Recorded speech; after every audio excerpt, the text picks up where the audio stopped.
حضرت سیدنا حبیب اجمی رحمتullah تعالی علیہ کے پاس ایک شخص آیا کرتا تھا، صحبت میں بھی بیٹھتا تھا، لیکن کام وہ ٹھیک نہیں کرتا تھا، سود کا دھندا تھا، لمبے چوڑے اس کے مسائل تھے۔ حالانکہ ایک ہی بیٹی تھی، وہ بھی دونوں ٹانگوں سے معذور تھی، دونوں ٹانگوں سے معذور، بڑے حکیم طبیب دکھائے لیکن بچی کو شفا نہیں ہوئی۔ شخص بھی اپنے مزاج کے لحاظ سے اچھا نہیں تھا۔ ایک دن سویرے سویرے آیا حضرت حبیب اجمی کے پاس۔ توجہ ہے آپ دوستوں کی میری بات، غور ہے میری بات پر، کیا سمجھانا چاہ رہا ہوں۔ کہتے سویرے سویرے آیا تو کہنے لگا حضور مجھے توبہ کرا دیں، آج کے بعد نہ جھوٹ بولوں گا، نہ حرام کھاؤں گا، نہ شراب پیوں گا۔ تو کہتے جتنے لوگ بیٹھے تھے کان کھڑے ہو گئے، کہا تجھے کیا ہوا؟ کہنے لگا 11-12 سال کا نوجوان آیا مجھے توبہ کرا گیا، چڑھتی جوانی، 11-12 سال 14-15 سال کا بچہ مجھے توبہ کرا گیا۔ تو کہتے ہم محب حیرت ہوئے کہ اتنا سا بچہ؟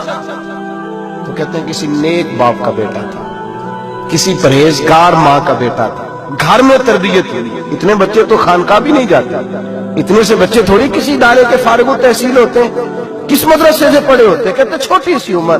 تو کہا جناب آپ کو کیسے ملا؟ تو وہ شخص کہنے لگا حضور کل میں گیا بازار، میں نے بغداد کے چوک سے 10 کلو مچھلی بھی خرید لی اور کچھ اور ضرورت کی چیزیں بھی، مہمان آنے تھے، وہ سارا کچھ خرید کے میں جب نکلا تو سامان زیادہ ہو گیا۔ چوک میں مزدور بیٹھے ہوتے تھے، میں نے کہا بھئی میرے ساتھ فلاں محلے تک سامان پہنچانا ہے۔ وہ بچہ کہنے لگا چچا اگر میں چلوں تو، میں نے اس کو ایڈریس وغیرہ بتلایا تو 3 دینار مزدوری طے ہو گئی سامان گھر پہنچانے کی۔ کہتے میرے ساتھ وہ نکلا اور جب رستہ طے کرنے لگا تو رستے میں گرمی بڑی سخت تھی، ظہر کا وقت تھا، ذرا ہم نے چند قدم اٹھائے، 2-4 گلیاں گزرے تھے کہ اذان ظہر کی آواز آنے لگی۔ تو کہتے ہیں بڑی منت کے انداز میں، بڑی گزارش کے انداز میں میری طرف دیکھا، عمر چھوٹی سی ہے، کہنے لگا چچا اگر اجازت مل جائے تو میں ظہر کی نماز پڑھ لوں۔ کہتے میں ایک جگہ پھٹے پہ بیٹھ گیا اور گپے کرنے لگا، سامان وہاں رکھا، میں نے کہا پڑھ لے نماز۔ کہتے ہیں بچہ نماز پڑھنے چلا گیا، باقی لوگ دیر سے آئے، وہ نماز پڑھ کے جلدی آ گیا۔ میں نے کہا بیٹے تو جلدی آ گیا ہے؟ کہنے لگا اس لیے جلدی آیا ہوں کہ آپ یہ نہ سمجھے یہ کام چور ہے، میں نے نفل چھوڑ دیے ہیں، فارغ ہو کے پڑھ لوں گا۔ کہتے ہیں سامان اٹھایا، رستے میں گرمی شدت کی تھی، اس کا پسینہ بہنے لگا، میں آگے بڑھا، میں نے کہا بیٹے سامان تھوڑی دیر کے لیے مجھے دے دو، گرمی زیادہ ہے۔ کہنے لگا چچا کسی کا تربیت یافتہ ہو، کسی نے ٹریننگ دی ہے، کہا ماں باپ نے کہا تھا حرام لقمہ گھر نہ لانا، کہا بات کیا ہوئی؟ کہنے لگے میں آپ کو نہیں دے سکتا، اس لیے کہ 3 دینار مزدوری گھر پہنچانے کی طے کی ہے، اگر آپ اٹھائیں گے تو پھر میں پیسے پورے نہیں لوں گا۔ دامان نے توکل کی یہ خوبی ہے کہ اس پر پابند لگے ہوتے پر دھبے نہیں ہوتے، میں پھر مزدوری پوری نہیں لوں گا، پیسے کم لوں گا۔ کہتے ہیں میں محو حیرت ہو گیا، اس جوان کی بات نے میرے سارے وجود تھر تھر کبا ڈالا کہ اس دور میں کس قسم کے لوگ۔ کہتے ہیں گھر لے گیا اس کو، میں سامان رکھا، میں نے کہا تم یہاں ٹھہرو میں 3 دینار مزدوری لاتا ہوں۔ کہتے ہیں پیسے لینے گیا تو بیوی کو بتایا بڑا نیک ہے، بڑا پرہیزگار جوان ہے۔ کہنے لگی روٹی پکی ہوئی ہے، اسے کہو دوپہر کا کھانا کھا لے۔ کہتے ہیں میں باہر گیا، 3 دینار تھمائے، میں نے کہا بیٹے ایک بات مانو گے؟ تو کہتے ہیں 3 دینار دے کے کہنے لگا اب تو آپ مالک ہو گئے، میں نے نمک کھا لیا ہے، اب تو ہر بات مانوں گا، اصلہ نال جی نیکی کریے نسلہ تاک نہیں بھول دے، میں اب ہر بات مانوں گا۔ تو میں نے کہا دوپہر کا کھانا کھا لو۔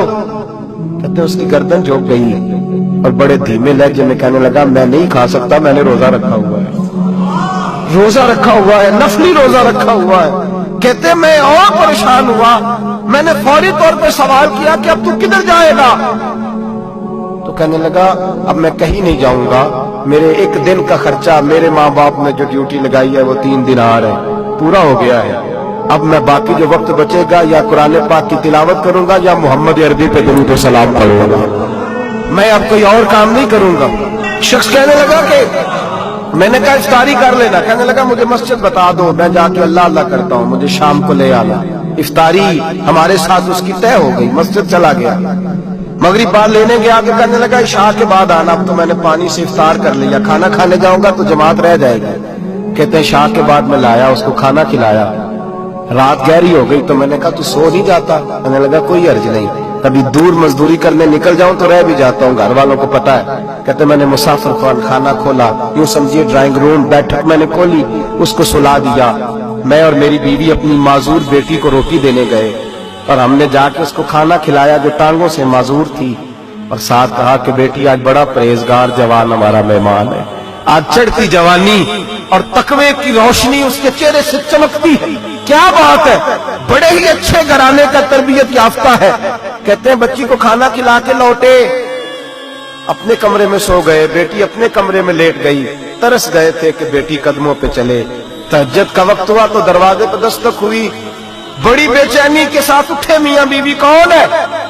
بیٹی کی آواز آئی، ابا جی دروازہ جلدی کھولیں۔ کہتے ہیں کلیجے پھٹنے لگے، ذہن بکھرنے لگے، سوچے ہیں کہ وہ 2-1 منٹ ہمارے اوپر پہاڑ بننے لگے، دروازہ کھولا تو وہ بیٹی جس کے لیے ترس گئے تھے کبھی چلے گی، وہ اپنی ٹانگوں پہ کھڑی ہے، کبھی دوڑ کے ادھر جاتی، کبھی دوڑ کے ادھر آتی۔ بیٹیاں پریشانی کا فون کر دے تو پھر بھی آنسو نکل آتے ہیں، اور بیٹی گھر میں خوشی آ جائے تو پھر بھی ماں باپ رو کے ہی شکر ادا کرتے ہیں، ان کے لیے روتے ہی رہتے ہیں۔ کہتے میں تڑپ گیا، بیوی بھی رونے لگی، بیٹے یہ کیا ہوا؟ ہم تو مایوس ہونے لگے تھے معاذ اللہ کہ اب تو ٹھیک نہیں ہوگی، کیا ہوا؟ کہنے لگے ابا جی اماں جی آپ نے بتایا نا نیک جوان آیا ہے، نیک آیا ہے، تو میں آپ چلے گئے تو میرے دل میں خیال آیا اے اللہ اگر وہ واقعی نیک ہے تو اس کے صدقے مجھے شفائی عطا فرما دے، یا ایھا الذین آمنوا اتقوا اللہ وابتغوا الیہ الوسیلہ، اے اللہ صحت ہی دے دے۔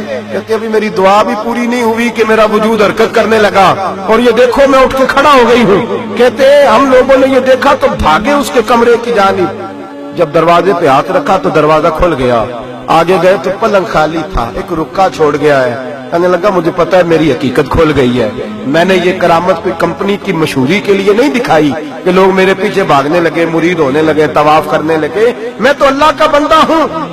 اگر تمہیں مجھ سے ذرا بھی پیار ہو گیا ہے تو پھر میرے پیچھے نہ بھاگنا، اللہ کی بارگاہ میں جھک جانا، پھر گناہوں سے توبہ کر لینا۔ اس ویڈیو کو شیئر ضرور کریں، ہو سکتا ہے آپ کے ایک شیئر سے یہ بات کسی کے دل میں اتر جائے۔